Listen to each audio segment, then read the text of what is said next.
کروں گا۔ سب سے پہلے نمبر پر کون ہے جو اللہ کے عرش کے سائے تلے ہوگا؟ امام عادل۔ کون ہے؟ امام عادل، عدل کرنے والا امام۔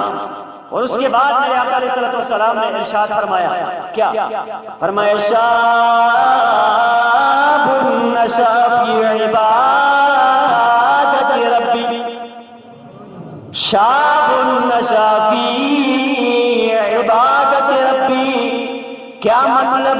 اللہ رب ذوالجلال کے عرش کے سائے تلے اس وقت جس وقت کوئی سایہ نہیں ہوگا، ہر نفس اپنے سوچ کے اندر پڑا ہوگا، اپنی فکر کے اندر پڑا ہوگا، ہر گناہگار اپنی سوچ میں پڑا ہوگا، وہاں پہ کوئی سایہ نہیں ہوگا، وہاں پہ ایک ہی سایہ ہوگا، اللہ کے عرش کا سایہ ہوگا۔ رب کائنات کے پیارے حبیب نے فرمایا، شاب نشا فی عبادت ربی، وہ نوجوان جس نوجوان نے اپنی زندگی اللہ رب ذوالجلال کی عبادت کے اندر گزاری، اللہ رب ذوالجلال اس نوجوان کو بھی کل قیامت والے دن اپنے عرش کا سایہ عطا